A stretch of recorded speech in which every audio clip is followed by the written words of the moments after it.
The dimensional rift didn't open with fanfare. It didn't announce itself with light or sound or the kind of cosmic spectacle that New York City had grown unfortunately accustomed to over the past decade. It simply tore, a jagged wound in the fabric of reality approximately 40 feet above the intersection of 34th Street and 8th Avenue, silent as a held breath, wrong in the way that only things from outside the natural order can be wrong. And from it fell a boy. He hit the roof of a yellow cab hard enough to cave the metal inward, rolled off the hood, and caught himself on one knee against the asphalt with his left hand braced flat against the ground. The hand wasn't a hand, not exactly. It was dark, armored in something that moved like living shadow wrapped in white trim, the fingers too long, the texture somewhere between flesh and weapon. His white hair was plastered to his forehead with blood. A long, angry scar ran from his hairline down through his left eye, which was glowing, faintly, insistently, the iris a spinning, luminous gold that saw things the human eye was never designed to process. Alan Walker had arrived in New York City with nothing but the clothes on his back, a weapon fused to his soul, and a 3-minute head start deficit that felt like 3 years.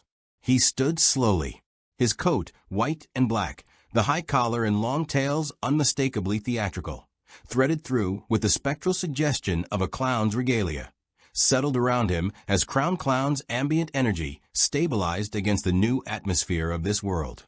He could feel it immediately, the way you feel a change in air pressure before a storm. The innocence was aware. It was always aware, always reading the environment through him. And what it was reading right now made the back of Alan's throat tighten. Grief. Not the ordinary grief of ordinary loss. Though there was plenty of that, there was always plenty of that in any city of millions. This was something else. This was grief at a scale he had never encountered. It saturated the air like humidity, layered into the stone of the buildings and the grime of the sidewalks and the faces of the people who were already backing away from him with phones raised and eyes wide. 5 years, he didn't know yet. He didn't know about the blip, didn't know about the snap, didn't know that half of this world's population had simply ceased, and then 5 years later had simply returned, leaving behind a wound in the collective human psyche so vast and so deep that it had changed the architecture of how this city breathed. But the Millennium Earl knew. Alan's cursed eye flared gold, and he turned sharply north, scanning the crowd. Scanning through the crowd the way only his eye could, past flesh and expression and the mundane surface of the living world, searching for the signatures he knew. The shimmer of an akuma in gestation. The specific, stomach-turning luminescence of a soul in the process of being enslaved. He saw nothing yet, which meant the Earl had maybe 10 minutes on him, maybe 15, maybe less. He's already moving, Alan thought. He felt this place the same moment I did. He knew exactly where to come. The cab driver was screaming something. A police siren had started maybe 2 blocks east. Alan straightened fully, rolled his transformed left shoulder once to check Crown Clown's responsiveness. It answered with a pulse of steady, loyal warmth, fully active, fully synchronized, and started walking north at a pace that was just short of running. New York City, in the aftermath of the blip, was a city in the complicated process of being itself again. The skyline was familiar to anyone who'd seen a newspaper, the towers and the bridges and the impossible density of it all. But there was something underneath the noise that Alan could feel with his eye even as he moved. Memorials on chain-link fences. Photographs laminated against rain. Names written in permanent marker on walls that nobody had painted over. A grief support flyer taped to a lamppost. Blip Survivors Network, Thursdays, 7 p.m., Queens Community Center. The paper soft with age and handling, touched by many hands. The Earl had not chosen this universe by accident. Alan turned west on 36th, scanning, always scanning, and felt his eye catch something 3 blocks ahead. Not an akuma, not yet, but the precondition of one. A woman sitting on a stoop with her face in her hands, shoulders shaking with the particular rhythm of someone who had been crying long enough that it had become involuntary, like breathing. Beside her, the air was fractionally wrong. A shimmer. A waiting.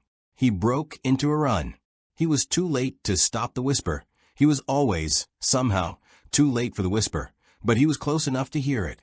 The Millennium Earl's voice, warm and avuncular and obscene in its gentleness, curling out of empty air beside the grieving woman like smoke from a candle.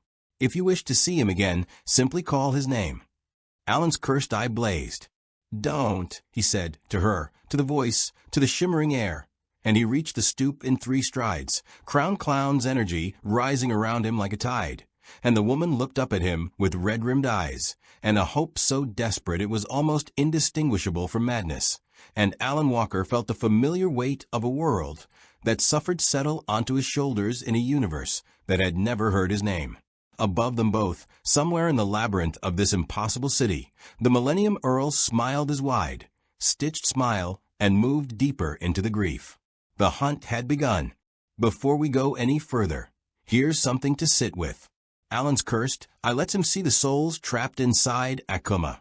People who called back their loved ones in a moment of desperate grief and were enslaved for it. In a post-blip Marvel universe, where millions lost people they loved and then got them back, only to lose some of them again. How many people do you think would still answer the Earl's whisper? And could you honestly say you wouldn't? Drop your answer in the comments. There's no wrong answer here, just honest ones. If this story has you hooked, hit that like button, share this with a fellow anime or Marvel fan, and subscribe so you don't miss a single section as this hunt unfolds. And while you're down there in the comments, drop a Star Wars what if title you'd love to see. Which character deserves to get thrown into a galaxy far, far away? Name them. We're reading every single one. The woman's name was Carol Danvers, not that Carol Danvers, just a woman who shared a name with someone extraordinary and had none of the advantages that came with it. She was 34 years old, a blip survivor who had spent 5 years watching her husband's coffee mug sit on the same shelf where he'd left it, and then spent the 14 months since his return learning that the man who came back was not entirely the man who had left. The trauma ran in both directions. It always did. She had not called the name. Alan had reached her in time, barely, by the margin of a breath and a desperate word. And now he crouched in front of her on the stoop with his monstrous left hand held carefully behind his back and his gray eyes level with hers. And he said very quietly, "Whatever voice you heard, whatever it offered you, it was lying. Whatever it promised you, the thing it would have given you was not your husband. It was never going to be your husband." She stared at him, at the scar, at the white hair, at the coat that moved slightly without wind. "Who are you?" she asked. "Nobody you need to worry about," Alan said, which was the answer he always gave and which was never entirely true. He straightened, scanning north again with his cursed eye. The shimmer in the air beside her had dissolved. The Earl had moved on, unwilling to waste time on a conversion that had been interrupted, which meant he was already looking for the next one, and the next, and the one after that. Alan understood the arithmetic of what was happening with a cold clarity that had taken him years of war to develop. The Millennium Earl did not need to convert every grieving person in New York City tonight. He didn't need to build his army in a single evening. He was a patient, ancient intelligence who had been manufacturing Akuma since before recorded human history, and what he was doing right now was prospecting. Walking the grief-soaked streets of this extraordinary city, tasting the air, mapping the density of trauma the way a general maps terrain before a campaign. The actual harvest would come later, when the infrastructure was in place, when he understood the landscape, when he had resources and allies and the particular kind of operational security that turned a massacre into a system. Alan needed to find him before that system was built.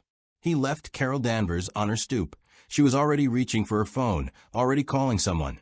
The shock of the encounter pushing her toward connection rather than isolation, which was the best outcome he could have hoped for, and moved north through the grid of Manhattan streets with Crown Clown held in passive readiness, its energy a low, constant hum against his skin. The city was extraordinary. He'd been in cities before: London, Paris, Edo again, the Black Order's hidden compound. Edo a third time, because the world seemed determined to keep sending him there. But nothing that quite prepared him for the particular sensory assault of New York in the early evening.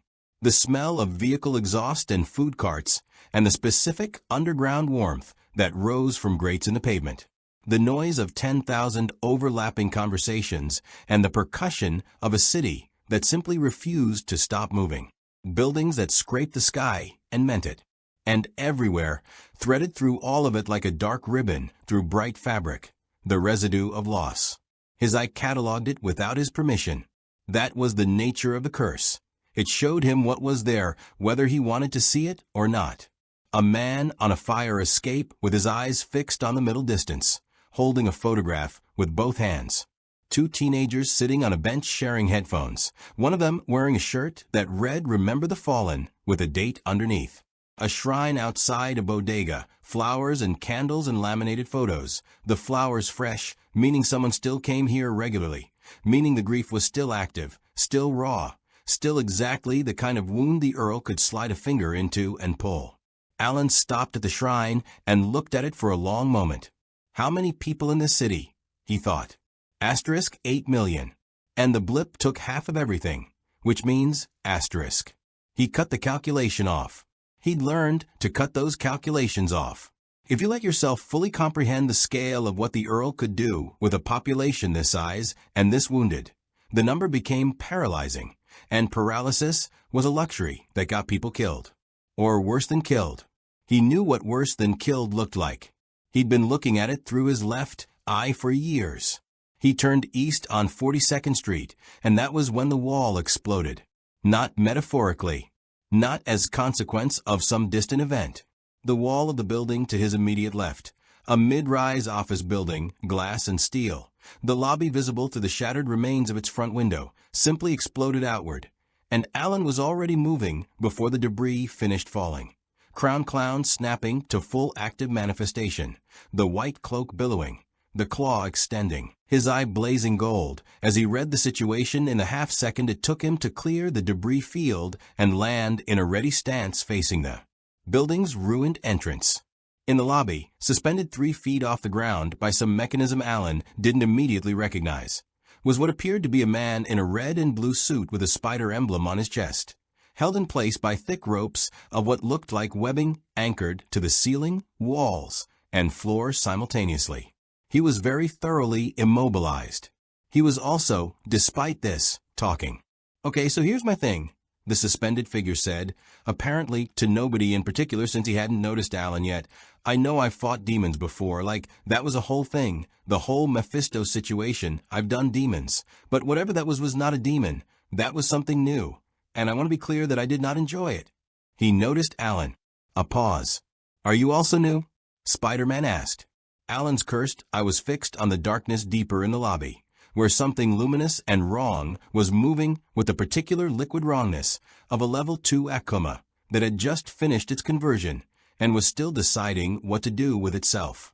The soul trapped inside it was visible to Alan's eye, screaming silently, aware, unable to stop what its body was now doing. And Alan felt the familiar grief-adjacent ache that never got easier, not after years, not after hundreds of them. "Yes," Alan said. "I'm also new."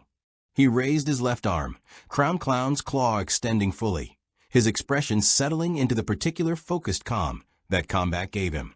"Stay webbed to the wall. Bold of you to give me instructions while I'm... Asterisk stay webbed to the wall. Asterisk," Alan repeated, and stepped into the darkness after the Akuma. The level 2 Akuma had taken the shape of a woman.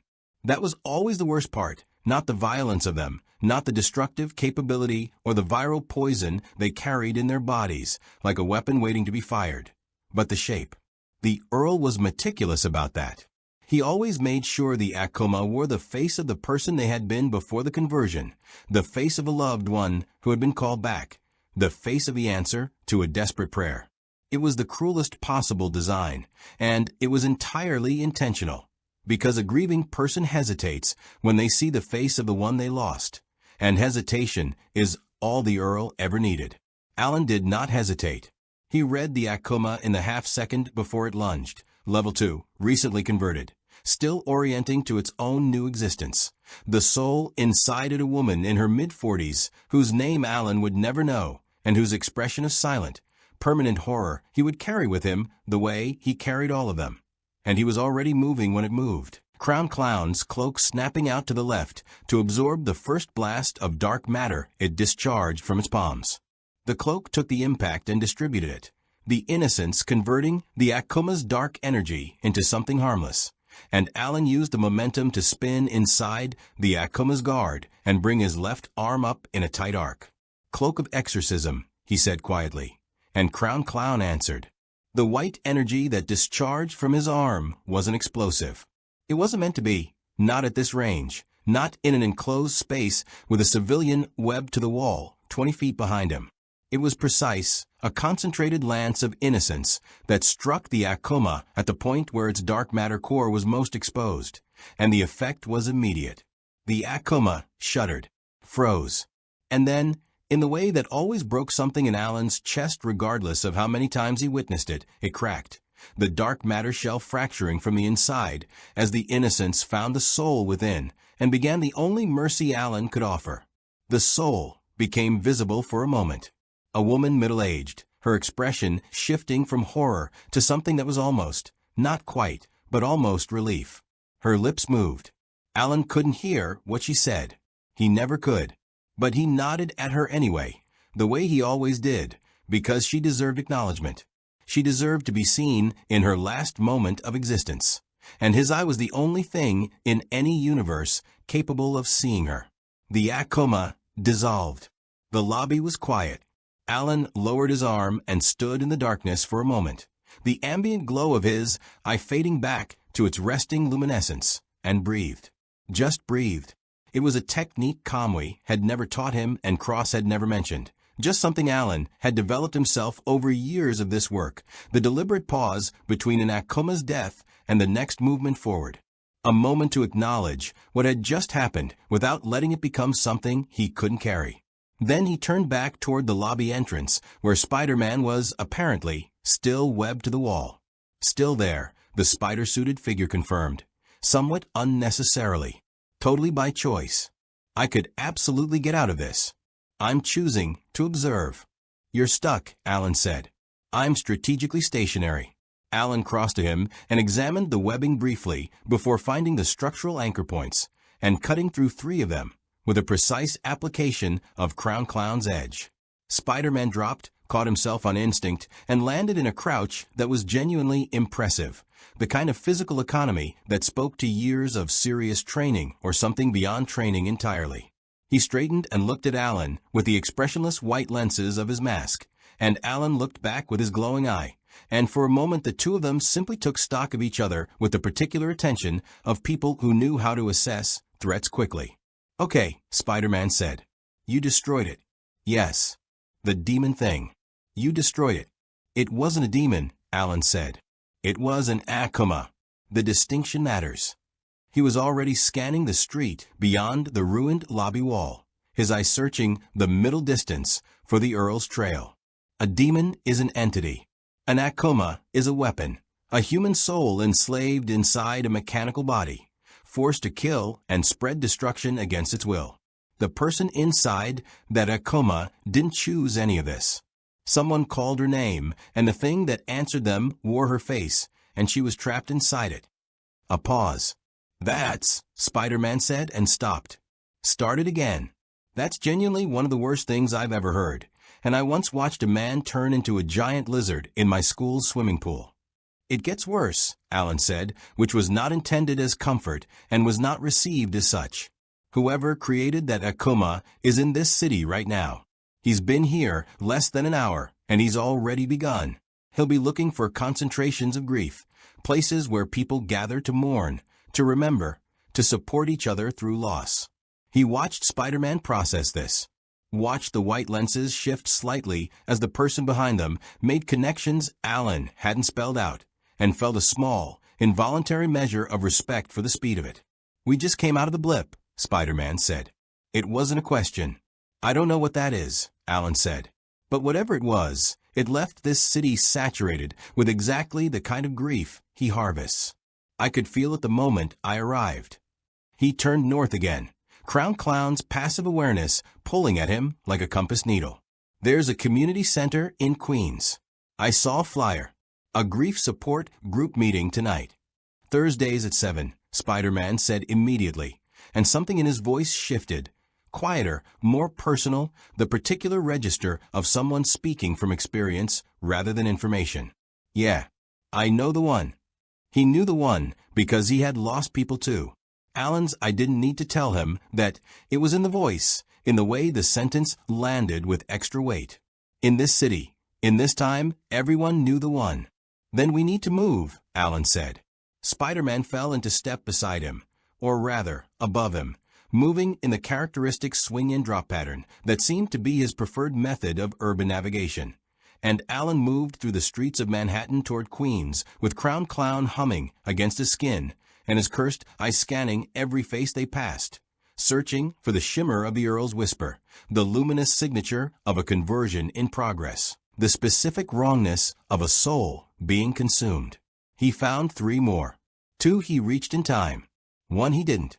The one he didn't reached level 1 before he could intervene, and the small explosion it caused in the alley behind a dry cleaning shop on 51st Street brought 3 police cruisers and a news helicopter, and the beginning of exactly the kind of attention that Alan Walker had spent his entire career trying to avoid. He stood in the alley with the residue of innocence discharge still visible on his arm, and the hovering helicopter spotlight finding him with the inevitability of a bad punchline, and thought, with the exhausted clarity of someone who had been navigating impossible situations since childhood. Of course, above him, clinging to the building's face with casual physical impossibility, Spider-Man looked down. So, he said, about keeping a low profile. I'm working on it, Alan said. The glowing eye isn't helping. I'm aware. Also the arm. Asterisk, I'm aware, asterisk, Alan said, and somewhere across the East River, in a quiet building in a neighborhood that didn't ask questions, the Millennium Earl settled into a chair across from a man in a suit who had a Hydra tattoo on the inside of his left wrist, and smiled his wide, stitched smile, and said, I believe we can help each other. Hell's Kitchen did not sleep. It never had, not really, not even before the blip, not even before the incident, not even before the string of extraordinary disasters that had made New York City the most catastrophically eventful metropolitan area in recorded human history. Hell's Kitchen was the kind of neighborhood that had metabolized hardship into identity, that wore its scars the way other places wore landmarks. And at 2 in the morning it was still breathing, still moving, still producing the particular ambient noise of a place that had decided long ago that rest was a luxury it couldn't consistently afford. Matthew Murdoch heard all of it. He heard the couple arguing 3 floors above the Chinese restaurant on 47th. He heard the cat on the fire escape of the building across the street, its heartbeat quick and satisfied after a successful hunt. He heard the distant percussion of the news helicopter that had been circling somewhere east of the river for the past 40 minutes, which meant something had happened in Queens, something visual enough to justify sustained aerial coverage, which in his experience meant either a fire or something significantly stranger. He heard, very clearly, the heartbeat of the young man sitting on the rooftop 2 buildings north. It was an unusual heartbeat, not arrhythmic, not distressed, just different, in a way that Matt's years of hypersensory experience had taught him to pay attention to. There was something in its rhythm that felt slightly out of phase with the city's ambient pulse, like a piece of music played in a familiar key, but tuned to a slightly different standard. The young man's breathing was controlled, deliberate, the breathing of someone trained in physical discipline who was currently using that training to manage something emotionally difficult. His clothes were damp. He smelled of ozone and something older, something Matt had no reference for. Not quite sulfur, not quite electricity. Something that sat in the olfactory memory like a word in a language you'd heard once and couldn't place. Matt was on the rooftop 30 seconds later. Alan Walker looked up from the edge where he'd been sitting and did not appear surprised, which was itself surprising. Most people, when the devil of Hell's Kitchen materialized from the shadows behind them, registered at minimum a spike in heart rate. The young man's pulse didn't change at all. His left eye, which was glowing faintly gold in the darkness, which Matt had registered from across the rooftop and filed under immediate concerns, tracked him with the attentiveness of someone who had learned early that threats came from every direction, and that the appropriate response to a new one was assessment, not panic. You've been following me since 51st Street, Alan said. It wasn't a question. You've been destroying things since 51st Street, Matt said. In my city. Without introduction. I didn't destroy anything. I destroyed an Akuma. Alan paused. A weapon. I destroyed a weapon. The distinction you keep insisting on, Matt said, doesn't change the fact that 3 police units are currently filing reports about a white-haired teenager with a glowing eye and what witnesses are describing as a demon arm. He stopped 6 feet away, close enough for conversation, far enough for reaction time. I'm going to need more than vocabulary correction. Alan looked at him for a moment with that luminous eye, and Matt had the uncomfortable experience, which he was not accustomed to having, given that most people found him unsettling, of feeling genuinely, carefully examined. Not assessed for threat level. Examined for something else.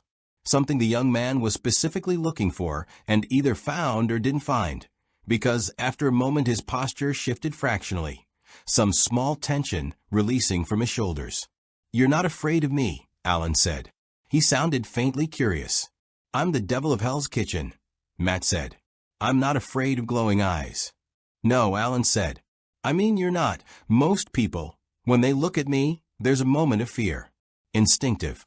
Before they control it. He glanced down at his left arm, at the dark armor of Crown Clown's permanent manifestation.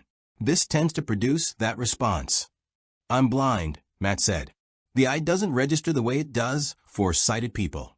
Another pause. Alan processed this with a quick, unsentimental efficiency of someone who had learned to take extraordinary information at face value.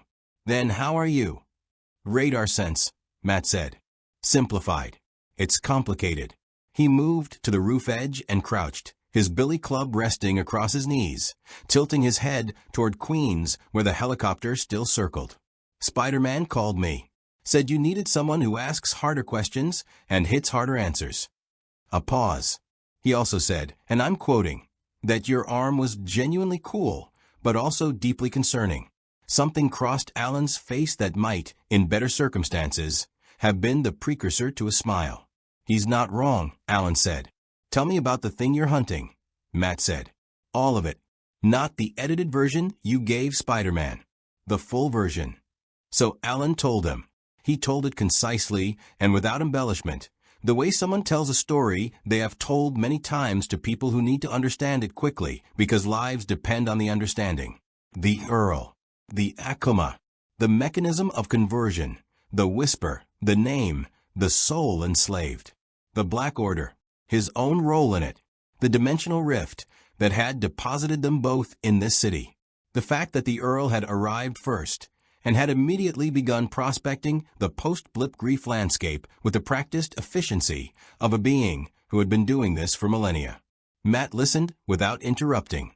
His heartbeat remained steady throughout, the heartbeat of a man who had heard terrible things before and had learned to receive them without flinching.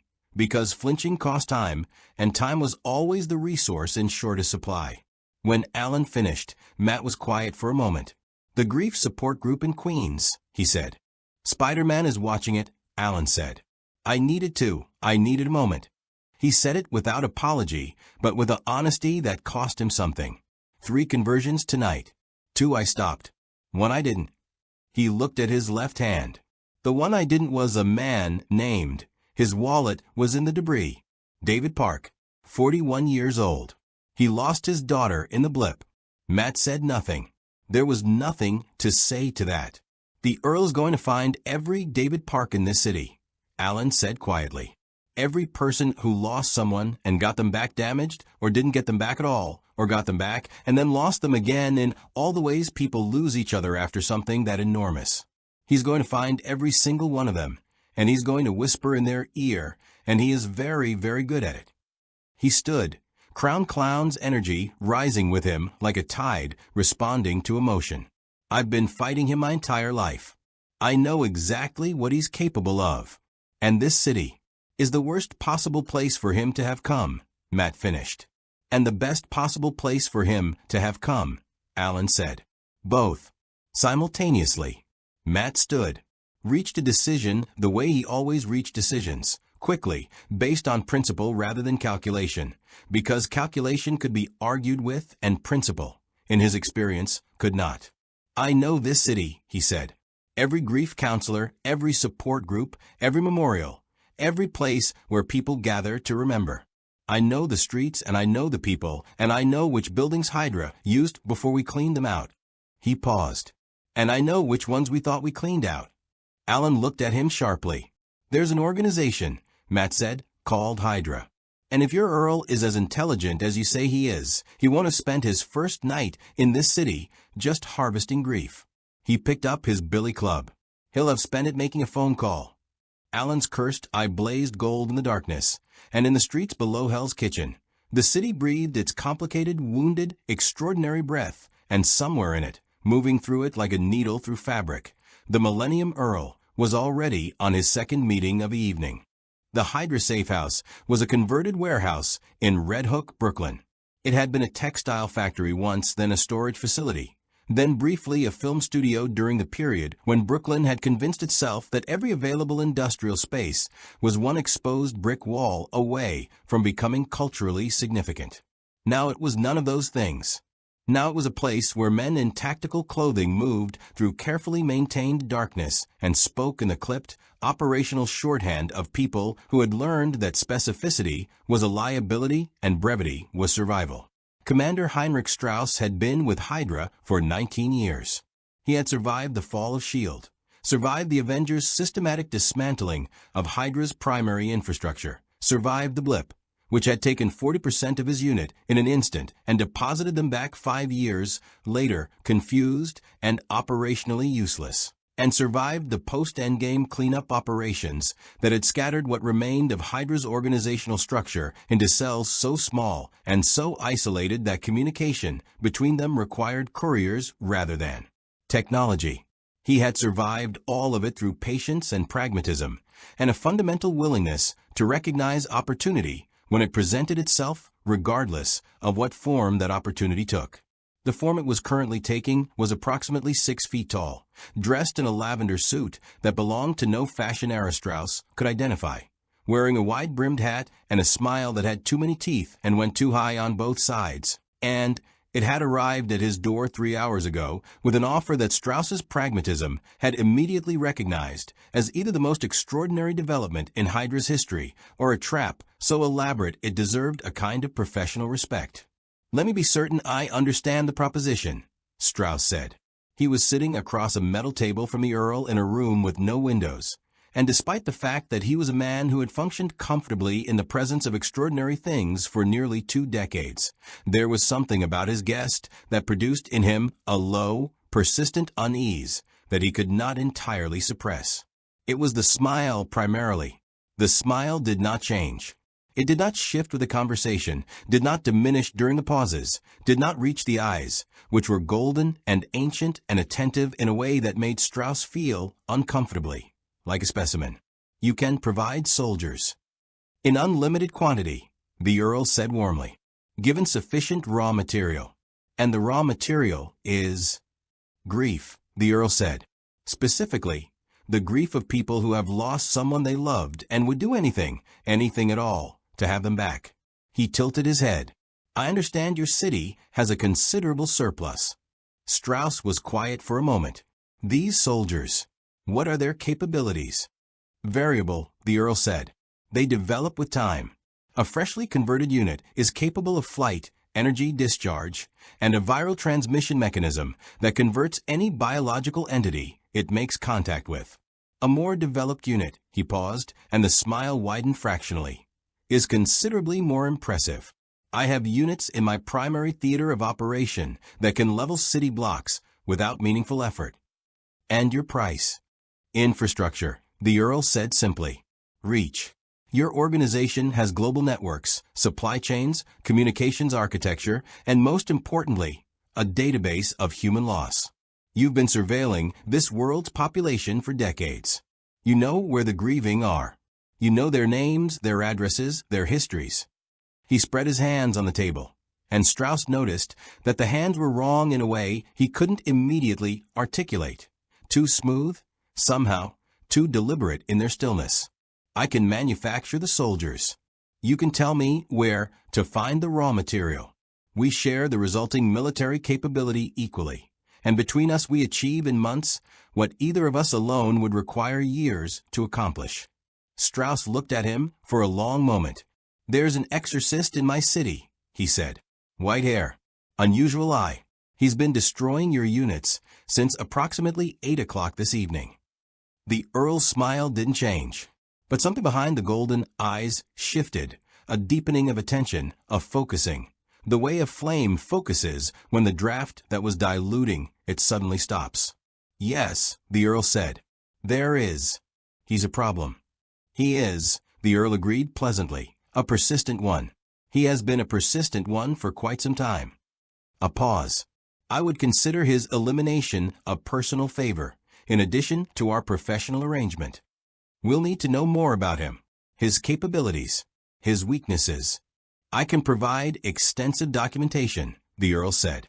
"He carries a weapon called innocence. It is specifically calibrated to destroy my soldiers and, under the right circumstances, to harm me directly.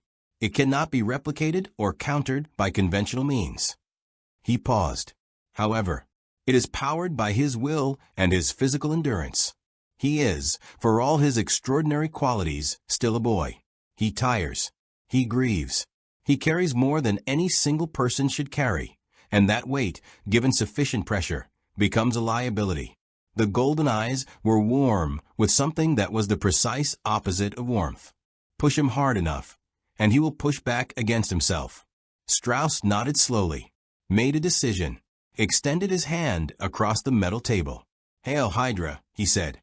The Earl looked at the extended hand for a moment, then shook it with one of those two still hands, and his smile finally changed just slightly, just enough, into something that Strauss, in the 3 weeks he had left to live, would occasionally remember in the dark and wish he hadn't seen.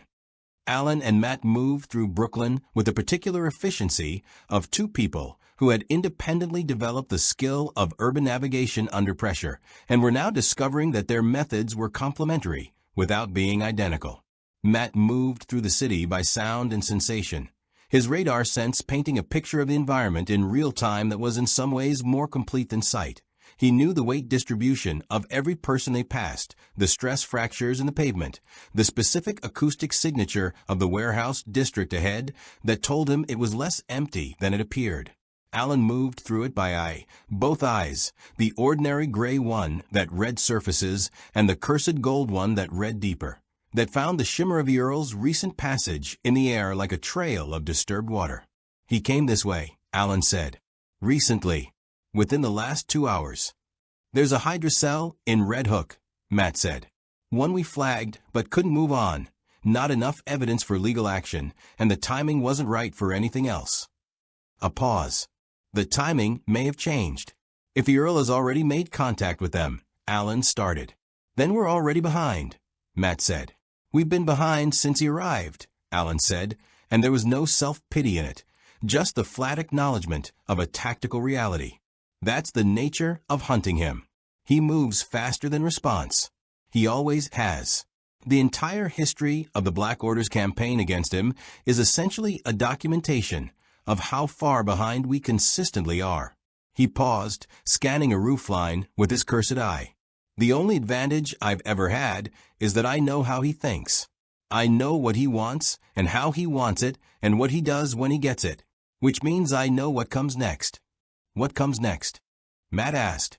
"He'll want a demonstration," Alan said. "Something large enough to show Hydra what the partnership is worth. Something that produces enough Akuma quickly enough to be impressive." He stopped walking. His eye had found something, not a trail this time, not residue, but an active shimmer, close, immediate, coming from the direction of a community center 2 blocks east whose lights were still on at this hour. Something like. The explosion was not large. It was precise, the sound of a level 1 Akuma completing its conversion and immediately discharging its first attack, the specific crack and bloom of dark matter meeting structural concrete. It came from the community center.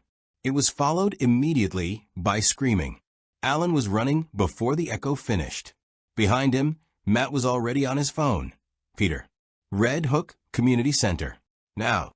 And in the warehouse in Red Hook, Strauss looked at the Earl across the metal table and said, "That would be your demonstration, I assume."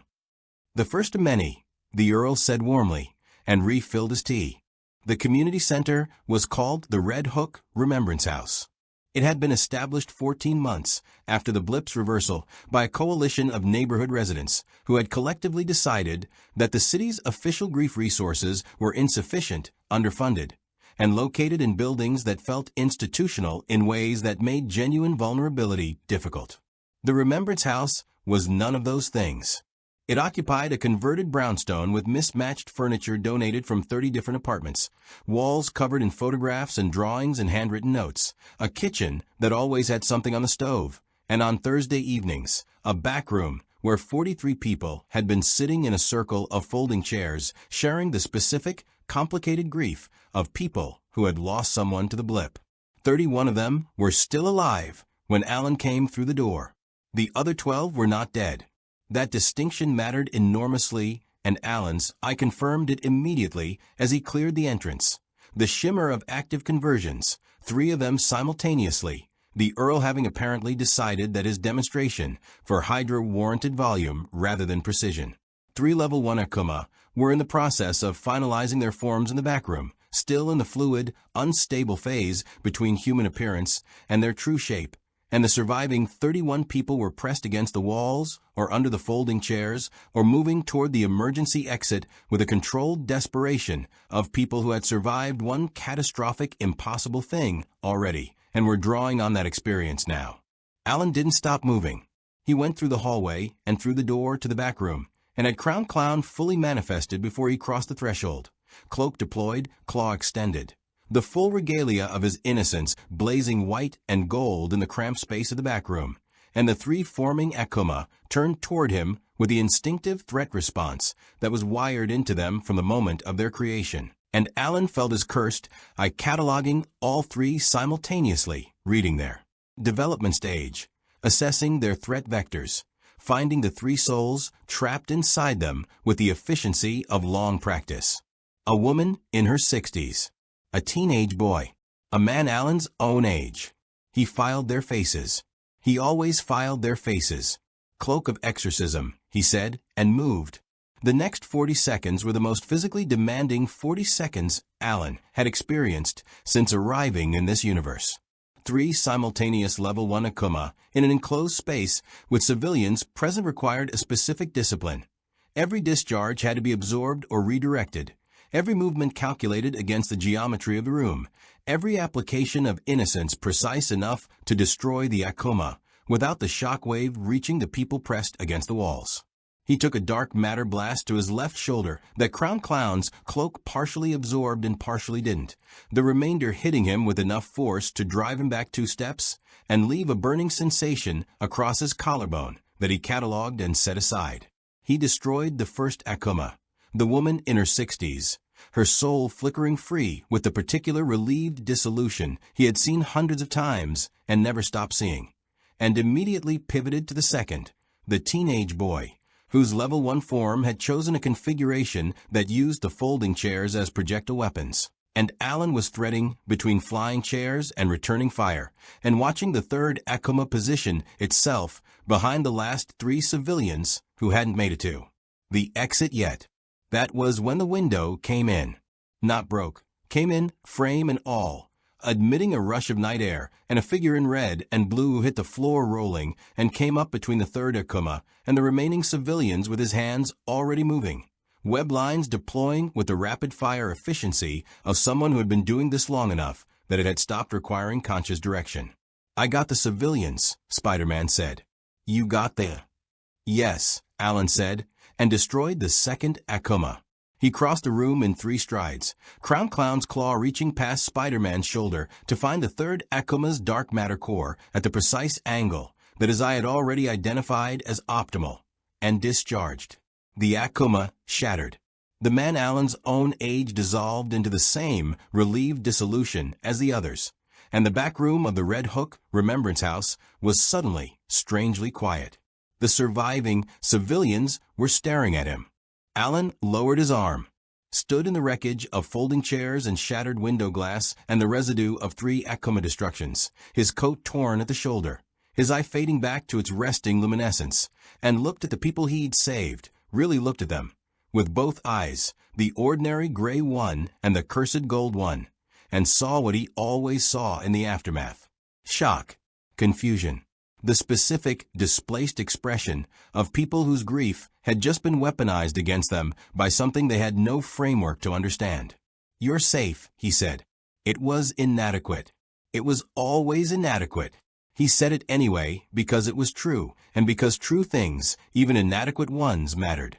A woman near the emergency exit, 50s, gray-streaked hair, the bearing of someone who had been facilitating this group long enough to have developed a professional steadiness that personal experience hadn't entirely eroded, looked at him with an expression that was working its way from shock toward something more functional. "What were those things?" she asked. Alan considered his answer carefully. These were people who had come here to process loss, who had been sitting in folding chairs sharing the most vulnerable parts of themselves, and 3 of their number had just been converted into weapons in front of them. They deserved truth. They also deserved truth delivered in a way that didn't make the situation feel more impossible than it already was. They were people, he said. People who lost someone and were offered a way to get them back, and the offer was a lie, and I'm sorry I wasn't here before it happened. He paused.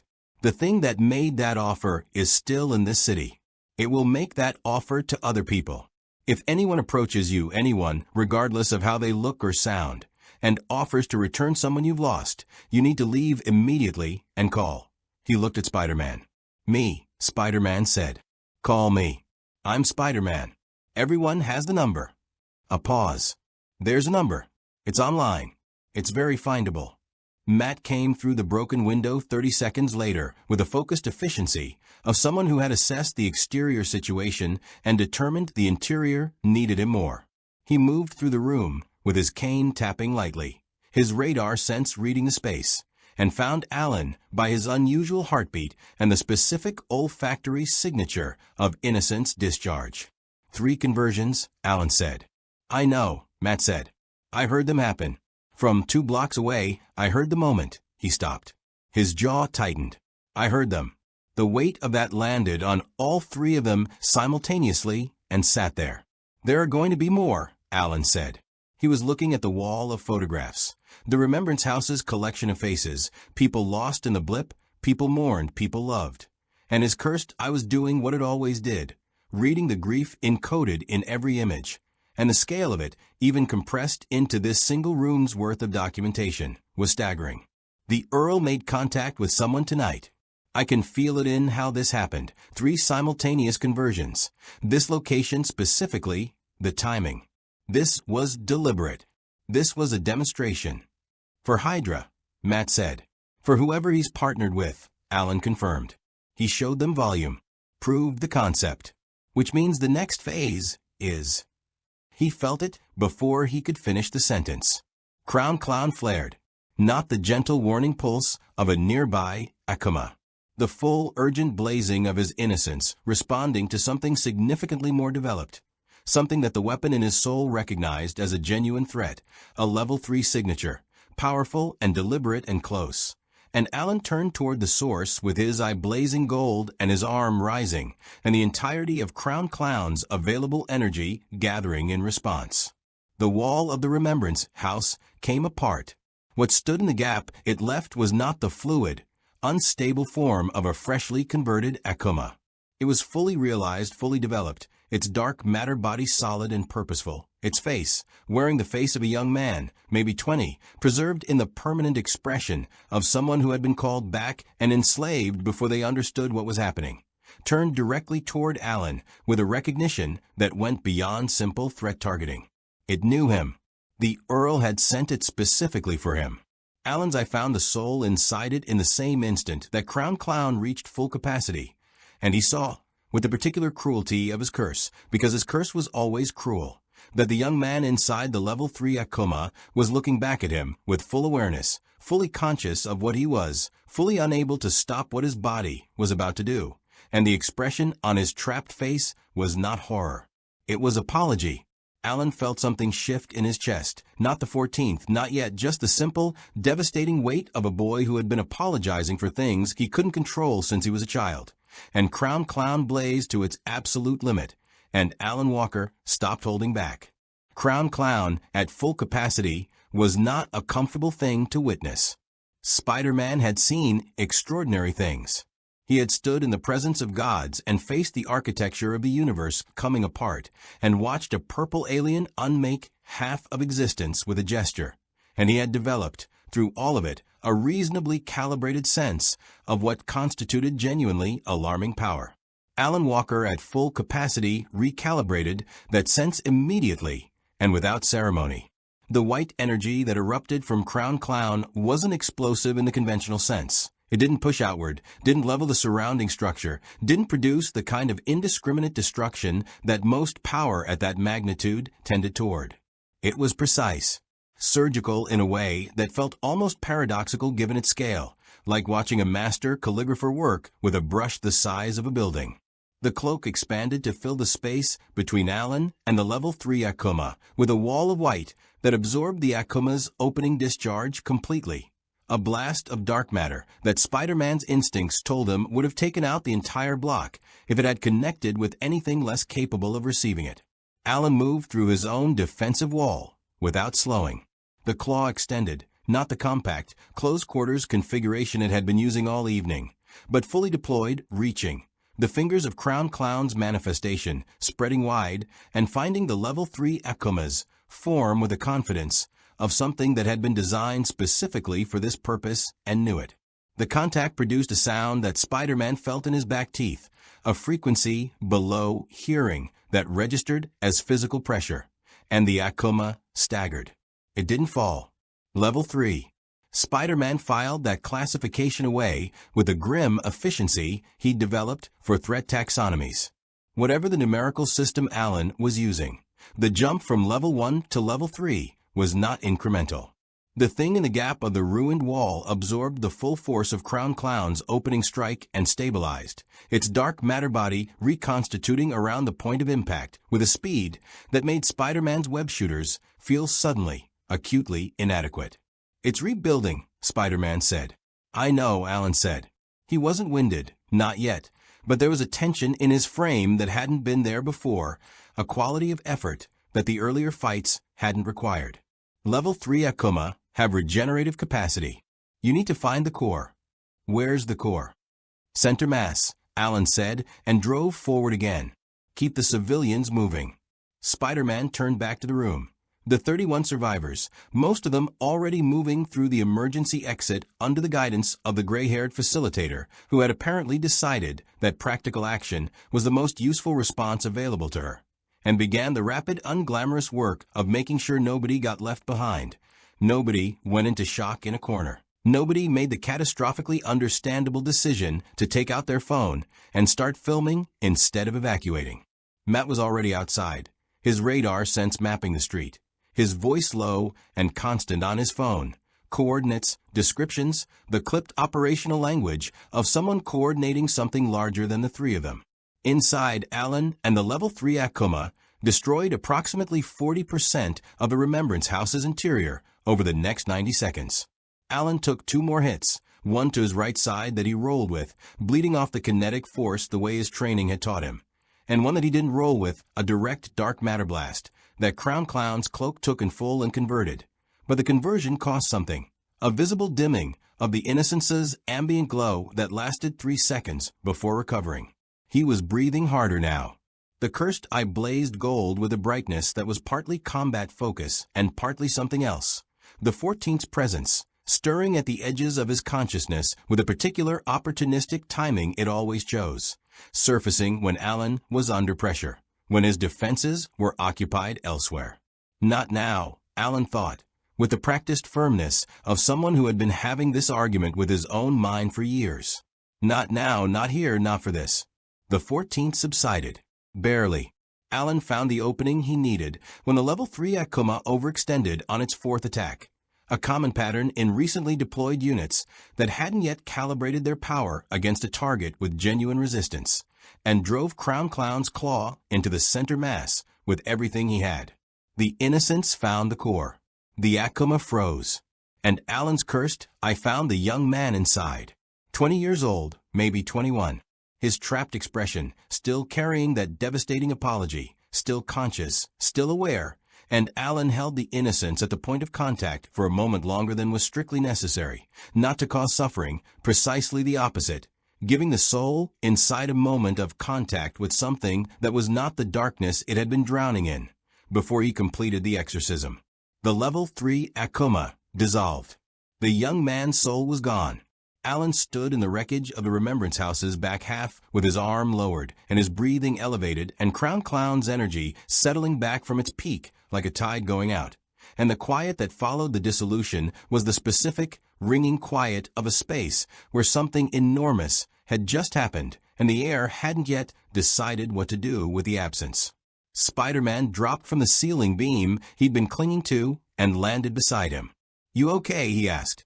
"No," Alan said, which was honest, and which Spider-Man received without pushing, because there were tones of voice that communicated, dysfunctionally, not existentially, and Alan's was currently one of them. Matt came back through the broken wall. "Street is clear. Civilians are 2 blocks north with a crisis response team. I called in a favor." He turned his face toward Alan with the particular attentiveness of his radar sense. "Your heartbeat changed during that fight." Alan was quiet for a moment. "There's something else in me," he said. "Something that isn't Crown Clown. It surfaces when I'm under pressure." He looked at his left hand, at the dark armor of his innocence, at the place where the boundary between his own will and the 14th's influence was sometimes less clear than he needed it to be. "It's not a threat to either of you. It's a complication I manage." "What kind of complication?" Matt asked, with the directness of a man who had learned that vague answers to safety questions cost lives. "The kind that has its own agenda," Alan said. "The kind that has been waiting for years for me to be sufficiently desperate to stop resisting it." He met Matt's sightless face with his glowing eye. "I'm not desperate yet." Yet hung in the air between them with uncomfortable weight. "The Earl sent that Akuma specifically for me," Alan continued, moving forward because standing still with that yet in the air wasn't productive. "Which means he knows I'm here, knows I followed him through the rift, and has decided to shift from ignoring me to actively countering me. Which means—" "He's scared of you," Spider-Man said. "He's cautious," Alan corrected. "The Earl doesn't experience fear the way humans do, but he respects innocence because he has to. Because it's the only thing in existence specifically designed to destroy what he creates."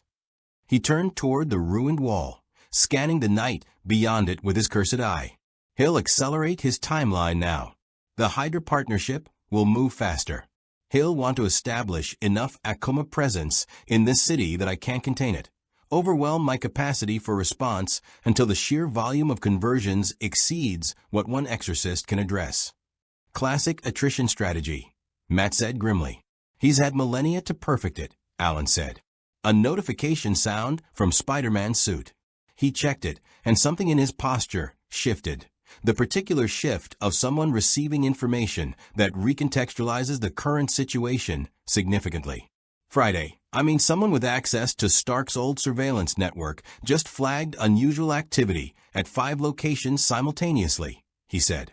"Grief counseling centers, a hospital bereavement ward, and," he paused, "the September Foundation's Blip Memorial Database. Somebody just accessed the names and addresses of every person in New York City who registered a loss with the Foundation."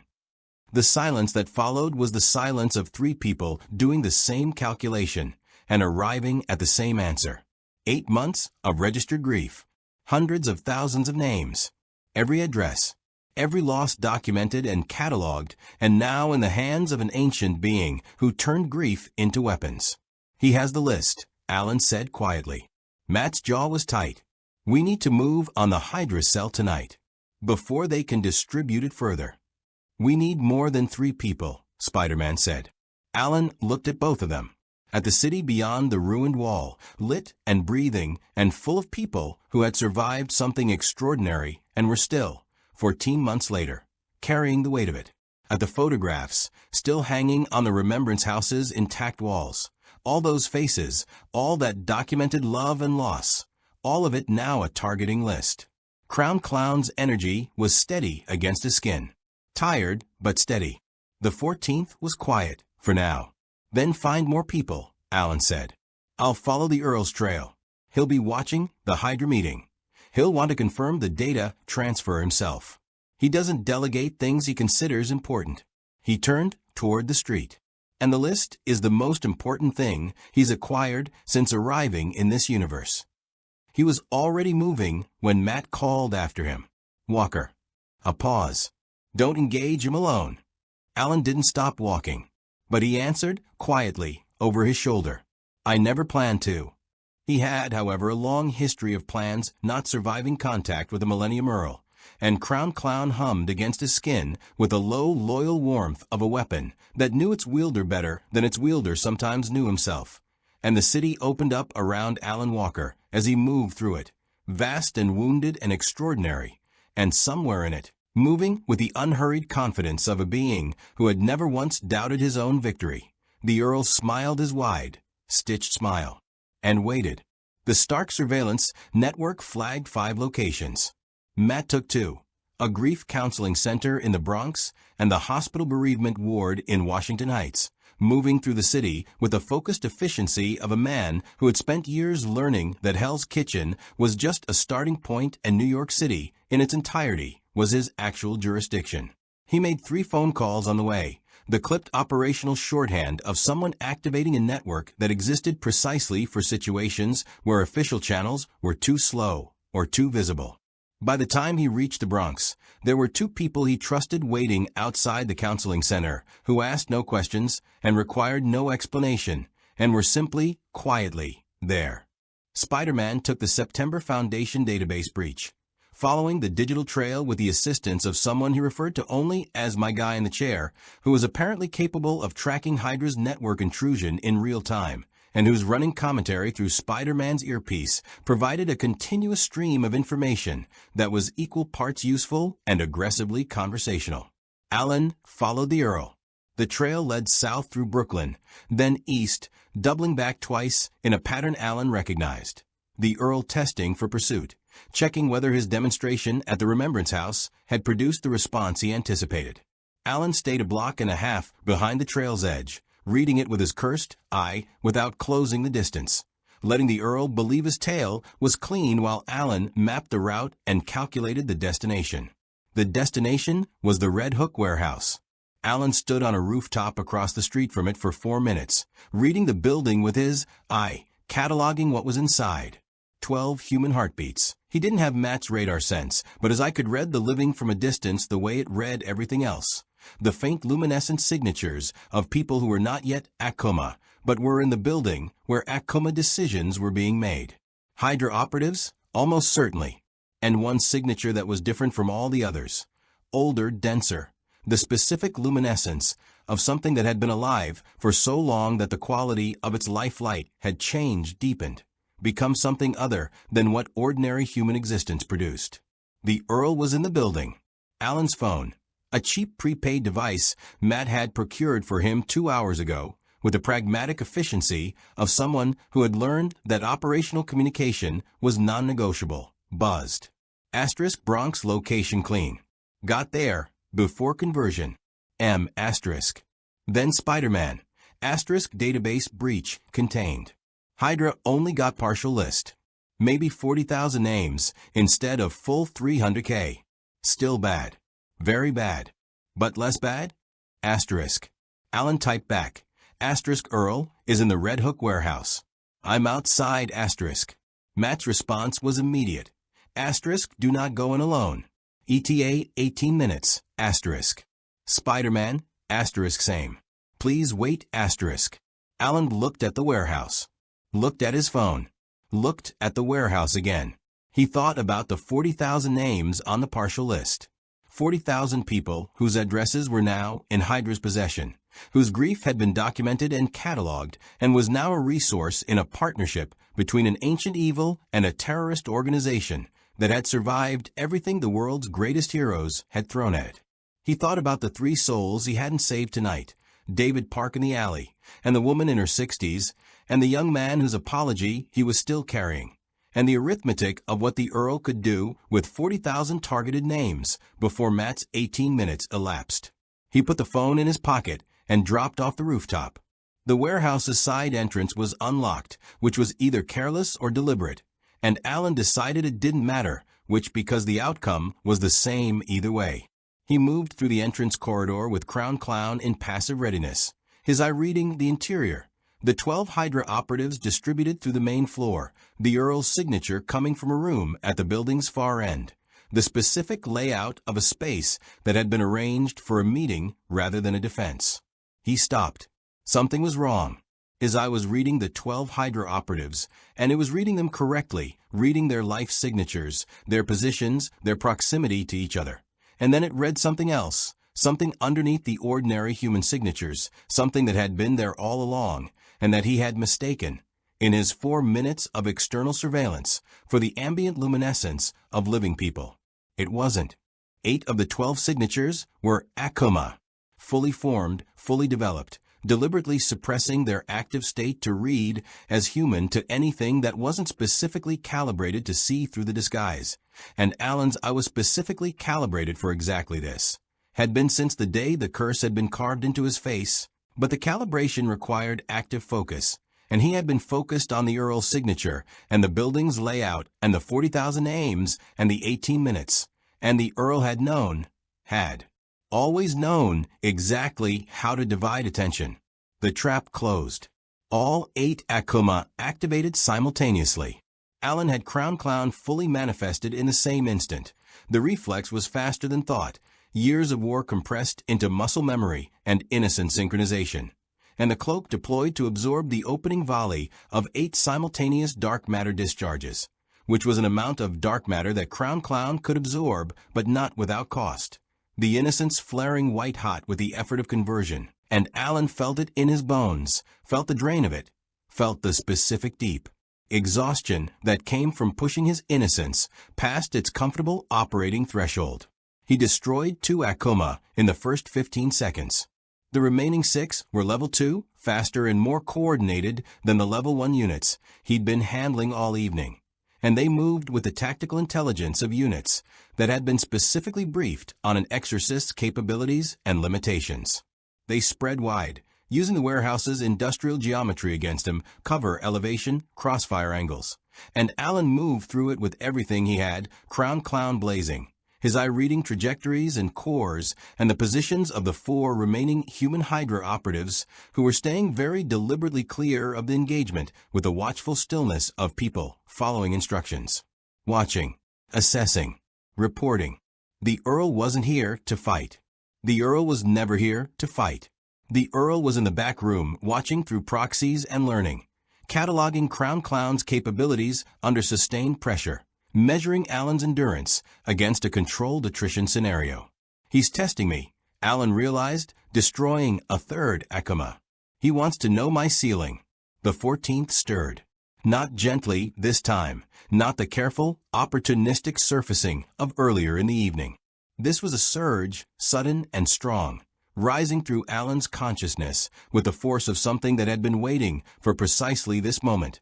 Precisely this level of physical depletion and tactical pressure. He felt it in his hands first, the familiar warmth of Crown Clown's innocence fractionally, terrifyingly overlaid with something colder, something that wasn't innocence at all, but that was undeniably power, the Noah's power that lived in his blood and his memory, and the part of himself he had been refusing since the day he first understood what it was. "Let me," the 14th whispered, in a voice that was his own voice and wasn't. "Asterisk, you're tired. Let me carry it, asterisk." Alan destroyed a 4th Akuma and took a hit to his left leg that Crown Clown partially blocked and partially didn't, the dark matter burning cold through the gap in his defense. And he stumbled, caught himself on one knee, and the 14th surged again, harder, more insistent, the offer now less a whisper and more a presence, fully awake, fully aware of the opening, and Alan felt the boundary between himself and the Noah's memories become suddenly, frighteningly thin. No, he thought, but it was less certain than before. The remaining 2 Akuma closed in. The warehouse doors came apart, not with the controlled precision of people who had taken the time to find an unlocked entrance, with a particular explosive conviction of a man who had decided that doors were a suggestion, and that 18 minutes had been an overestimate. Daredevil came through the left door. Spider-Man came through the roof. The next 40 seconds were collaborative in the way that unrehearsed combat between three people who understood each other's capabilities sometimes achieves, not choreographed, not planned, but functionally coherent, each person reading the space and finding their role in it with the instinctive efficiency of shared purpose. Spider-Man webbed the fifth Akuma's arms to the ceiling in a configuration that held it immobile long enough for Alan to find the core. Matt moved through the engagement with his billy club and his radar sense, not destroying Akuma. He didn't have the capacity for that, but controlling space, limiting movement, creating the angles Alan needed and closing the ones he didn't. The sixth Akuma fell. Silence. Alan was on one knee in the center of the warehouse floor. Crown Clown's energy lower than it had been at any point in the evening. The 14th quiet again, but only barely. A pressure at the back of his skull, patient waiting. His left leg was burning. His shoulder still ached from the earlier hit. He was, by any honest assessment, significantly more depleted than he had been an hour ago. The 4 human Hydra operatives were gone, slipped out during the engagement exactly as they'd been instructed, and the back room was empty. The Earl had never been here. The dense, ancient life signature Alan had read from the rooftop had been a construct, something the Earl had left behind. A false reading deliberately calibrated to Alan's eye, which meant the Earl understood the curse well enough to deceive it, which meant everything Alan thought he knew about his own advantages needed immediate reassessment. Matt crouched beside him. "You went in alone." "I'm aware," Alan said. "Your heartbeat," Matt said. "During the fight, there was a moment." "I know," Alan said quietly. Spider-Man dropped from a ceiling beam and stood over both of them with his hands on his knees, breathing hard. "Okay, so, to recap, the Earl wasn't here, he tricked your magic eye, he got Hydra's data team out clean, and you almost," he stopped, choosing his words, "you almost let the other thing happen." Alan looked at the empty back room, at the space where the Earl had never been. "He knows me," Alan said. "He has always known me. He knows Crown Clown, and he knows the 14th, and he knows exactly how much pressure to apply and where." He pushed himself to his feet, Crown Clown steadying him with the loyal constancy of a weapon that had never once abandoned its wielder even when its wielder was running on empty. Which means tomorrow night, when he makes his real move, he'll use all of it. Everything he learned tonight. "What's his real move?" Spider-Man asked. Alan looked at the partial list on Matt's phone. 40,000 names, 40,000 addresses, 40,000 documented griefs. "Something large enough that I can't handle it alone," Alan said. "Something that forces the 14th to the surface. Something that makes me choose between losing and becoming something I can't come back from." He straightened fully. He's done this before. Different universe, different resources, same strategy. A pause. He almost won the last time. The warehouse was quiet around them. Outside, New York City breathed its wounded, extraordinary breath, and somewhere in it, the Millennium Earl moved through the night with the unhurried patience of a being who had been winning for millennia and had just spent an evening confirming that the pieces were in place for one more victory. He had the list. He had the partnership. He had the data. And he had, for the first time in a very long time, a genuinely detailed understanding of exactly how far Alan Walker could be pushed before he broke. The Earl moved at dawn, not because dawn held any particular significance for him. He was not a creature of symbolic timing, not given to the theatrical flourishes that lesser villains mistook for power. He moved at dawn because dawn was the hour when grief was heaviest. He had learned this across millennia of harvesting human suffering. The particular quality of early morning loss, the way people woke at 4 and 5 and 6 in the morning with the weight of absence most acute, the mind not yet armored by the day's demands, the defenses down, the wound open. Dawn was the Earl's preferred working hour for the same reason a surgeon preferred good light. It was simply optimal. He had chosen 5 locations simultaneously. Alan knew this because Matt had been awake all night coordinating with a network that now included, in addition to Spider-Man and Daredevil, A woman named Jessica Jones, who had been persuaded to participate through what Spider-Man described as a really impressive amount of coffee and a surprisingly compelling argument. A man named Luke Cage, who had listened to Alan's explanation of the Akuma conversion mechanism with the focused attention of someone who had seen enough of the world's worst. Possibilities to receive new information without requiring it to be familiar first. And an iron-fisted individual whose involvement Matt had secured through a phone call he made privately and whose details he declined to share. 6 locations on the Earl's Hydra list. 6 concentrations of registered grief in New York City large enough to produce Akuma volume that would overwhelm a divided response. The Earl had given Hydra's operatives the targeting data and the operational schedule, and Hydra had organized the grief conversion events with the logistics efficiency of an organization that had been running covert operations for 70 years. Alan had spent the night mapping Crown Clown's current capacity against the likely threat matrix, and arriving at conclusions he didn't share with the others, because sharing them would have produced a conversation about contingencies that he wasn't ready to have. He took the 6th location himself. The others didn't argue. They understood, without him saying it, that the 6th location was different, that the Earl had structured the operation so that 5 of the 6 locations were designed to be handled, designed to draw the response network thin, designed to be exactly difficult enough to require genuine effort without being impossible, so that the 6th location could be exactly as impossible as the Earl needed it to be. The 6th location was the 9/11 Memorial. Alan stood at its edge in the gray pre-dawn light and understood immediately why the Earl had chosen it.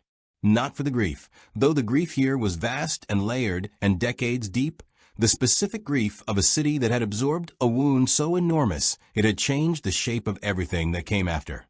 Not even primarily for the blip registrations, though there were hundreds of them, names added to the memorial's secondary documentation in the years since the reversal.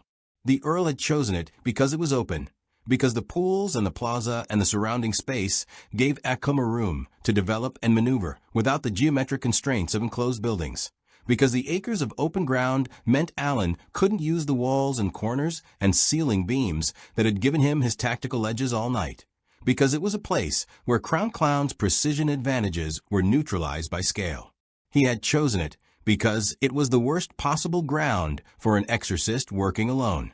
Alan scanned the memorial with his cursed eye and counted. 37 conversions in progress. Not completed. In progress, the Earl having started the Whisper campaign here an hour before dawn, the Hydra operatives having spent that hour moving through the pre-dawn visitors and the overnight mourners, and the people who came here at 5 in the morning because they couldn't sleep, and this was the only place that felt honest about the size of what they carried.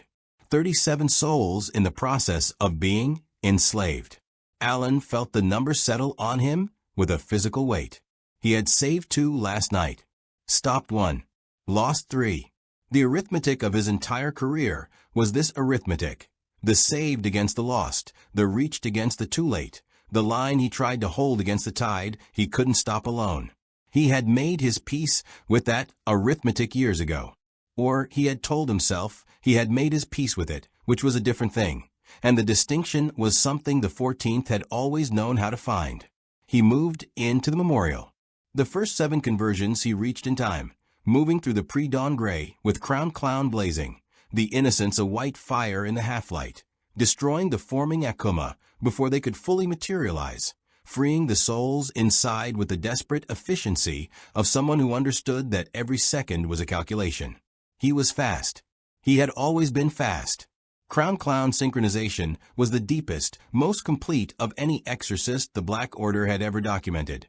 And at full expression it moved with him the way breathing moved with him, without lag, without translation, without the fractional delay between intention and action that cost time.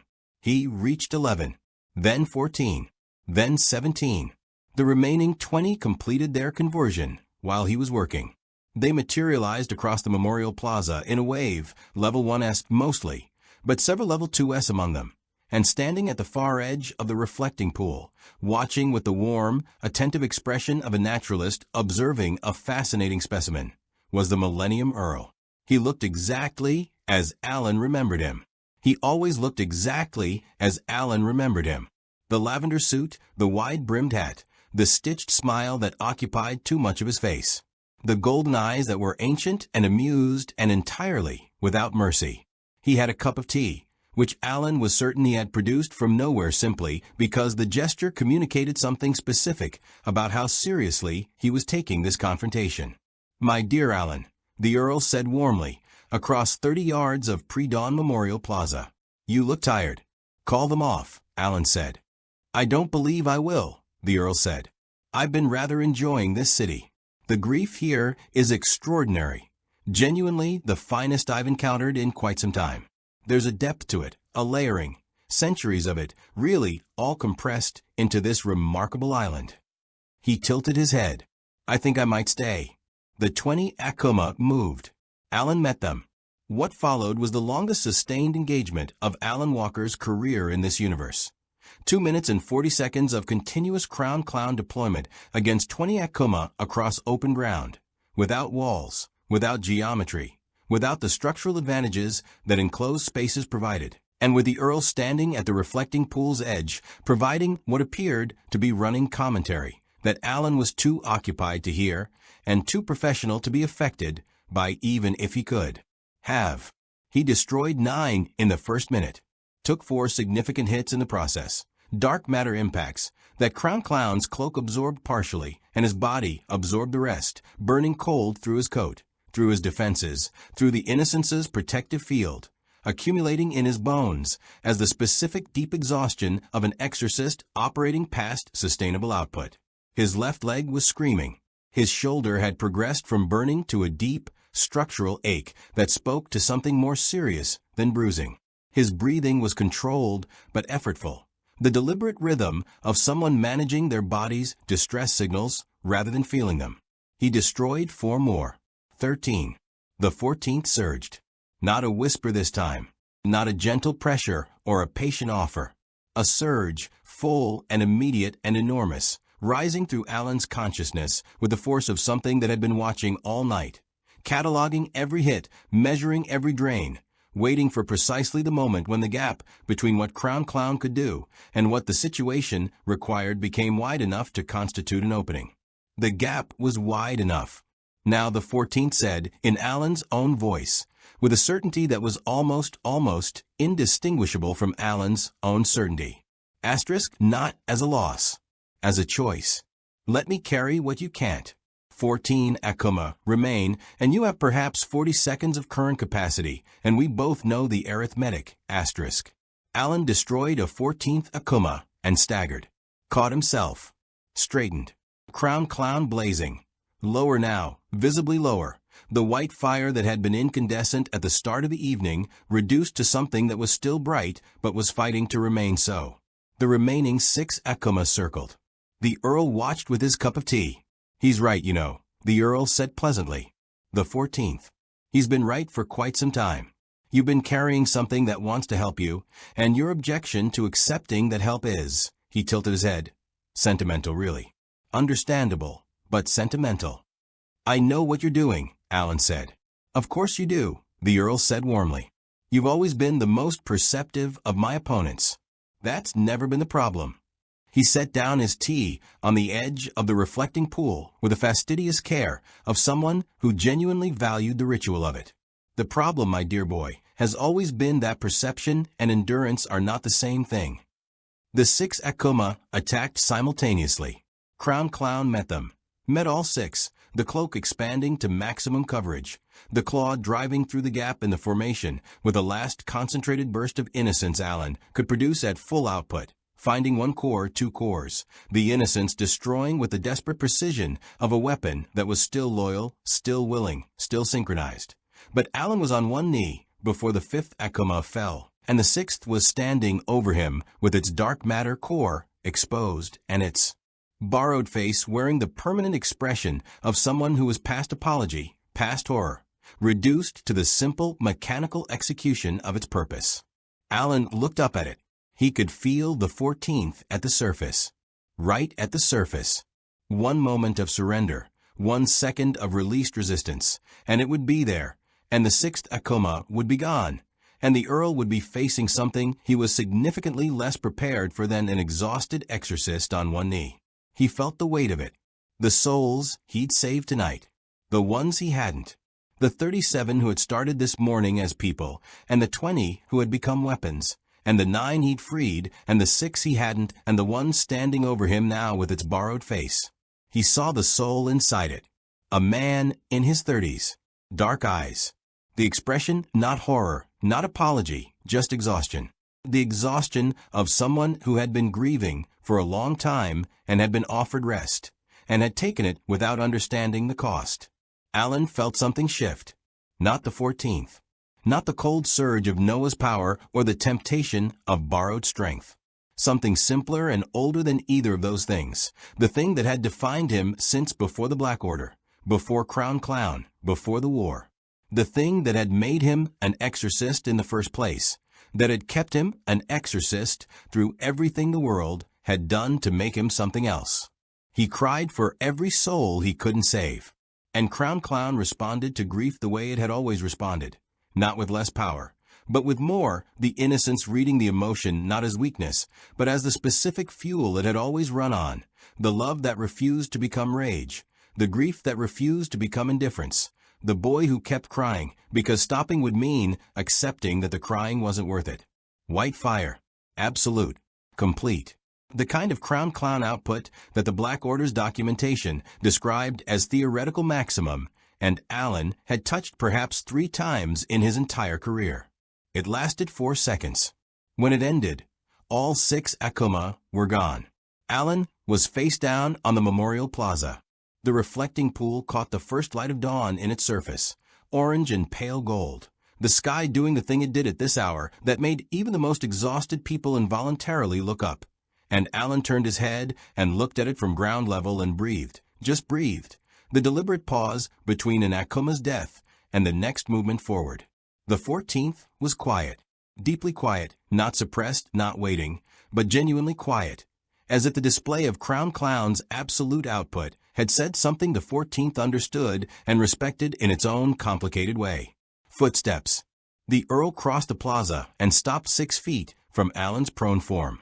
Looked down at him with his golden eyes and his stitched smile, and Alan looked back up at him from the ground, and the two of them regarded each other in the dawn light with the specific, exhausted familiarity of enemies who had been doing this for long enough that even the hatred had acquired a kind of terrible intimacy. "You keep surprising me," the Earl said. Not warmly. Something more honest than warm. "I know," Alan said. He pushed himself upright. It hurt. Everything hurt. Crown Clown was at the lowest output Alan had ever consciously registered. Still present, still loyal, still fundamentally his, but running on whatever came after empty. His leg held. Barely. His eye blazed gold in the dawn light with the stubborn constancy of a curse that didn't care about operational capacity. He stood. The Earl looked at him, really looked. The golden eyes doing something that wasn't quite assessment and wasn't quite the cold calculation of a predator measuring prey. Something older than either of those things. "You can't win," the Earl said. "You never could, alone. I have 40,000 names, I have Hydra's infrastructure, and I have a universe of grief that makes your world supply look modest." He tilted his head. "And you're alone, as you always are in the end." "No," said a voice behind him. The Earl turned. Matt Murdock stood at the memorial's edge, billy club in hand, his radar sense reading the plaza with the complete architectural attention of a man who had heard every word from the moment he arrived. Beside him, Spider-Man dropped from the sky in the specific way he dropped from the sky when he wanted the landing to make a point. Luke Cage and Jessica Jones, and the iron-fisted figure whose name Alan still didn't know stood at intervals across the plaza with a deliberate positioning of people who had taken the time to coordinate approach vectors. And behind all of them, called in on Matt's network through a series of phone calls that Alan hadn't been party to, came others, people in costumes and people without them, people with weapons and people who were the weapons, all of them moving into the Memorial Plaza with a quiet, determined convergence of a city that had been through enough that it had learned the particular skill of showing up. Alan looked at them, looked at the Earl. "Not alone," Alan said quietly. The Earl's stitched smile held. But something behind the golden eyes shifted. The focusing of attention becoming the narrowing of reassessment, the predator recalculating the field. And the Earl looked across the assembled dawn-lit plaza at the number and quality of what had gathered. And for the first time since his arrival in this universe, he appeared to do something that was genuinely, functionally adjacent to reconsidering. Interesting, the Earl said softly. And Crown Clown blazed. The Earl did not run. He was not, had never been, a creature that ran. Running implied fear, and fear implied a relationship with self-preservation that the Earl had transcended long before any living person in this plaza had drawn their first breath. He stood at the edge of the reflecting pool in his lavender suit with his wide-brimmed hat and his stitched smile, and he looked across the assembled defenders of a city he had spent one night learning to harvest. And he made a calculation. The calculation took approximately 4 seconds. Then he reached into his coat pocket and produced a small device, matte black, featureless, the kind of deliberately anonymous technology that Hydra manufactured when it wanted something to be simultaneously functional and untraceable. And pressed it once. Across New York City, in the 43 locations where Hydra operatives had been positioned overnight with the Earl's targeting list and the operational schedule and the logistical infrastructure of a 70-year-old terrorist organization, nothing happened. Because Matt's network had spent the night dismantling every single one of them. Alan watched the Earl register this. Watched the golden eyes move across the device in his hand with a specific quality of attention that was not panic and not anger but pure, unfiltered reassessment. The ancient intelligence recalibrating against new information. The predator discovering that the terrain had changed beneath its feet while it was focused on the prey directly ahead. Your network, the Earl said. Not to Alan, to the plaza generally, to the assembled people at its edges, to the city that had apparently spent the night organizing itself against him while he was occupied with his demonstration. How comprehensive. Comprehensive enough, Matt said. The Earl looked at Alan. Alan looked back. Between them, the reflecting pool held the dawn. The light fully arrived now. The sky above Lower Manhattan doing the particular thing it did on clear October mornings. The kind of light that made the memorial's architecture speak in the way its architects had intended. The way grief and beauty could coexist in the same space without either diminishing the other. Alan's cursed eye was steady. Crown Clown was running on the absolute minimum of sustainable output. Present, loyal, fundamentally his, but asking something of him now that he could feel in every part of his body. He was, by any objective measure, in no condition for a sustained engagement with the Millennium Earl directly. The Earl knew this. Alan knew that the Earl knew this. The Earl knew that Alan knew that the Earl knew this. What the Earl perhaps hadn't fully calculated was what Alan Walker did when he had no capacity left. He kept going anyway. It was not strategy. It was not calculation. It was the thing that had made Cross Marion call him an idiot with something that was almost admiration underneath the irritation, that had made Comwe Lee document in the Black Order's records that exorcist Alan Walker's most dangerous quality was not his synchronization rate or his innocence classification or even the 14th's presence, but his fundamental, unkillable refusal to accept the arithmetic of impossibility. He had been told he couldn't win before. He had been told it by the Earl himself, in a dozen variations across years of war, and he had never once found it convincing. He raised his arm. Crown Clown gathered what was left. The Earl raised his own hand, and the power that gathered there was not innocence, and not the force, and not any of the extraordinary energies that had been deployed on this plaza in the pre-dawn hours. It was older than any of those things, older than the classification systems that tried to contain it. The specific destructive potential of a being who had been manufacturing grief and death since before recorded history, and who had never, in all that time, encountered a situation he couldn't eventually resolve in his favor. The plaza held its breath. Spider-Man looked at Matt. Matt tilted his sightless face toward Alan. Luke Cage shifted his weight forward. Jessica Jones said something under her breath that was probably not polite and was probably accurate. The iron-fisted figure whose name Alan still didn't know settled into a stance that communicated a great deal about their training without requiring elaboration. They were all ready. The Earl looked at them, all of them, each in turn, with the unhurried attentiveness of someone performing a genuine assessment rather than a ritual. And then he looked at Alan one final time with those ancient golden eyes, and Alan looked back with his own cursed gold, and the two of them regarded each other across the reflecting pool in the full light of the New York City dawn. The Earl lowered his hand. It was not defeat. Alan knew better than to read it as defeat, knew the Earl well enough to understand that nothing the Earl did was ever entirely what it appeared to be on the surface, that every retreat was a strategic repositioning, and every concession was a calculation, and every smile, even this one, perhaps especially this one, contained something that would require unpacking later. But he lowered his hand. "You have made your city very difficult to work in," the Earl said pleasantly. "I find I require a more hospitable environment to establish the kind of operational infrastructure this scale of harvest demands." He straightened his hat, smoothed his lapel, retrieved his cup of tea from the edge of the reflecting pool with the fastidious precision of someone for whom ritual was both comfort and armor. "I commend you, my dear Alan. You continue to be the most persistent disappointment of my career." "Don't come back," Alan said. "I never do," the Earl said. "I simply go somewhere else and wait. Time is the one resource I have in quantities you cannot match." He smiled, genuinely, almost warmly, in the way that made it worse. "Give my regards to the 14th. He stepped backward. The air behind him opened in the way that Alan's I recognized. The specific dimensional signature of deliberate transit, not the ragged wound of an uncontrolled rift, but the precise, practiced opening of someone who knew exactly how to move between realities. And the Millennium Earl stepped through it with the unhurried dignity of a being who had decided, purely on his own terms, that his business here was temporarily concluded. The rift closed. The Memorial Plaza was quiet. Dawn light on the reflecting pool. The names on the stone.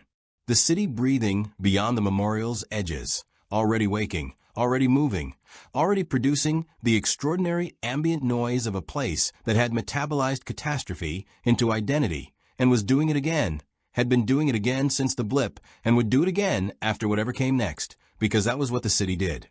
Alan lowered his arm. Crown Clown's energy settled. Exhausted, present, loyal. The 14th was quiet. His leg held. Everything hurt. He stood at the edge of the reflecting pool and looked at the names on the stone, thousands of them, layer upon layer of documented loss, grief made permanent and public and honest, and felt as cursed I read them the way it read everything, finding the love encoded in the documentation, the specific luminescence of lives that had mattered to people who were still alive and still carrying them. Spider-Man landed beside him. "He's gone?" Peter asked. "For now," Alan said. "He doesn't surrender. He recalculates." "That's not exactly reassuring." "No," Alan said. "It isn't." Matt came to stand on his other side, his cane tapping once against the Memorial Plaza stone, his radar sense reading the space with the quiet attention of a man who was checking on things he couldn't see any other way. "The Hydra cell?" Alan asked. "Dismantled," Matt said. "The operatives who ran from the warehouse last night led us to their secondary locations. Between last night and this morning, we've rolled up everything they built in 48 hours. A pause. "The database was wiped. The 40,000 names are protected." Alan nodded. Luke Cage crossed the plaza toward them with the measured, unhurried stride of a man who had been through too much to waste energy on unnecessary speed. He stopped beside Alan and looked at him with the direct, assessing attention of someone taking stock. "You held," Luke said. "We held," Alan said. Something in Luke's expression acknowledged the distinction and agreed with it. Jessica Jones stopped a few feet back, her hands in her jacket pockets, her expression doing the thing it apparently always did, carrying more than it was showing, the specific compression of someone who felt things at a volume that required significant management. She looked at Alan for a moment, then at the reflecting pool, then back. "The people who were converted," she said. "The ones you saved. What happens to them?" Alan was quiet for a moment. "They're free," he said. "The soul is released. They're not in pain anymore." He looked at the pool. "They're just gone.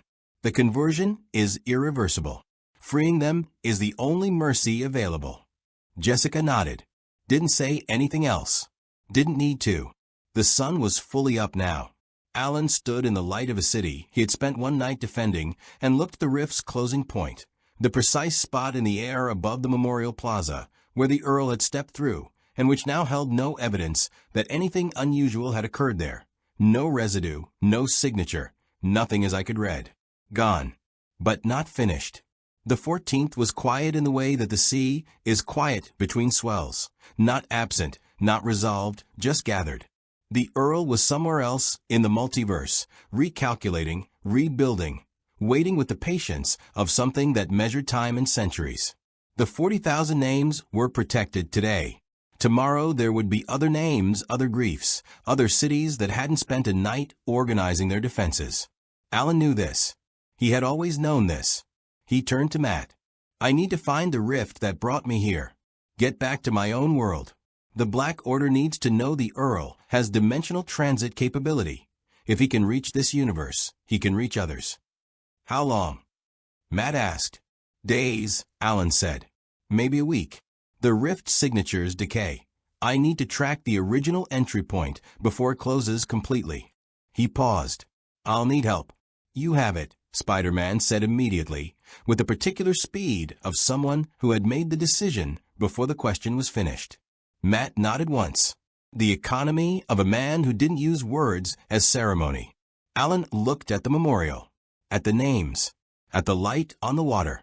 He thought about David Park, whose wallet had been in the debris on 51st Street, and whose loss he was carrying the way he carried all of them. Not as weight, exactly, but as presence. As the specific obligation of a person whose eye could see what others couldn't, who had therefore been given, without asking for it, the responsibility of witness. He filed the name. He always filed the names. Thank you, he said. To all of them, to the plaza, to the city that had shown up in the dawn with the particular stubborn grace of a place that had learned, through generations of loss, that showing up was the only answer that ever actually worked. He began walking. Behind him, New York City woke into another day, wounded, extraordinary, impossible, alive. And Crown Clown hummed against his skin with the quiet, steady warmth of a weapon that had never once doubted its wielder. Not even at the bottom of empty, not even when the arithmetic was impossible, not even when the 14th was at the surface, and the Earl was watching, and the ground was the most honest place available. Somewhere in the multiverse, the Millennium Earl was already planning his next move. Alan Walker was already planning to stop it. Asterisk in the end, the Millennium Earl had chosen what he believed was the perfect hunting ground, a universe soaked in the grief of half its population, a city that had mourned and lost and mourned again, a world whose documented suffering read like an invitation. He had underestimated one thing, not Alan Walker's innocence, though that had been formidable, not Crown Clown's synchronization, though that had been extraordinary, not even the 14th's dormant power, which the Earl understood better than most, asterisk. He had underestimated what New York City does when something comes for its grief. Asterisk, it doesn't surrender it. It shows up, asterisk. Asterisk, Alan Walker left the city, carrying its names, all of them, the saved and the lost, the reached and the too late, the way he carried every name from every city in every battle of a war that had no clean ending. The Earl was gone, but not finished. The 14th was quiet, but not resolved. The rift was closing, but not closed, asterisk. Asterisk, some hunts don't end. They simply move to the next location, the next calculation, the next dawn, asterisk. Alan Walker would be there. Crown Clown would make sure of it.